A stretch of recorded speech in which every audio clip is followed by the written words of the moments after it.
Let's say you have a cheap shirt with a hole in it, and before deciding what you're going to do with the shirt, I want to ask, why does it have that hole?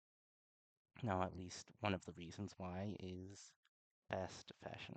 According to a 2024 Earth.org article written by Rashmila Maidi, fast fashion refers to clothes being made quickly and cheaply in order to capitalize on the latest fashion trends. It's because of this that the average person has more incentives to replace rather than repair their own clothes, and sewing has been made an obsolete skill. I know a lot about this because I've repaired several of my own clothes. As you can see, it's slide one. That's embroidery over a hole in the pocket of my jacket. I've also been learning a lot of different thread related crafts ever since the pandemic. And despite its obsolescence in the modern age, I believe that sewing can provide a lot of benefit to you if you would take the time to learn. And it probably won't take you all that long due to its very low barrier to entry. As you can see on slide 2, a rudimentary sewing kit can be made from your typical nail trimming set, with the only missing component being thread, which can be recycled from old clothes or bought for pretty cheap. I've personally made a lot of mending and alterations to my own clothes, as these didn't have thumb holes in them, so I cut them and then hemmed them.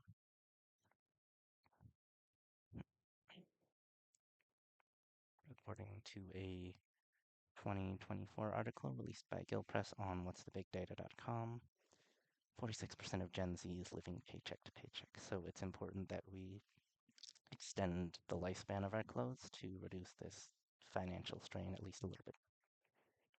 Aside from the utility, there's a lot of cultural benefits that come with sewing. It can provide a lot of insight to the world and can also act as a foundation for many other hobbies. A 2025 excerpt published by Prentice Hall, The History of Welding, goes over the history of welding, and I bring it up because it's comparable to sewing in the idea that both have been around for a really long time and are used in objects that you see every day but you don't really take note of.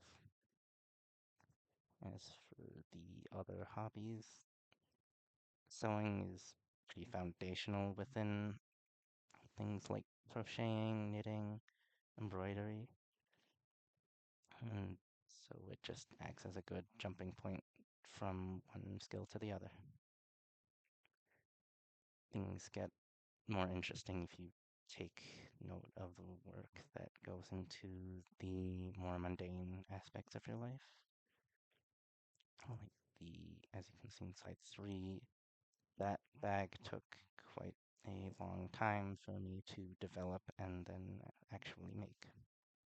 And for even just your clothes, even just the shipping of your clothes have probably been in more countries than you have. It's because of a lot of complicated economic matters like minimum wages and whatnot. But aside from that, I'd like to make a bigger point about all this sewing and fashion industry talk, and that being learning to mend your clothes provides a way to resist these overwhelmingly large industries and whatnot that sort of throw their weight around and change how the world works. According to that same 2024 article I mentioned about fast fashion, the textile industry is responsible for more carbon emissions than the entire European Union. And I've had peers talk to me about how individual action doesn't mean much in the face of these huge companies that can just make the rules for, say, an entire industry because of how big they are. And carrying clothes like this, just making them last a bit longer, even if they're still that same quickly made stuff, is a way that we can fight back against these systems without having to fully overthrow them or anything. Like in slide 4, there's this pocket that is defective, so I wanted to fix it. It didn't take much effort on my part, and I also don't have to deal with the consequences of whatever systems made these pans defective. And that's kind of my point. When given the choice between apathy at the sheer size of everything and putting my all towards trying to change the system from its roots, I'd rather a third, more actionable option. Sewing is easy to learn, it's very useful, it provides insights into all the work that goes into things you may take for granted, and it's a way to fight back against an otherwise seemingly hopeless situation.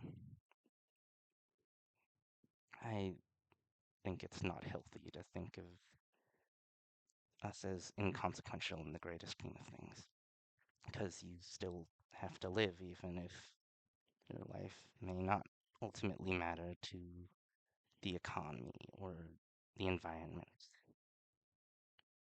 I'd rather encourage you to make your own life better than try to rally everyone into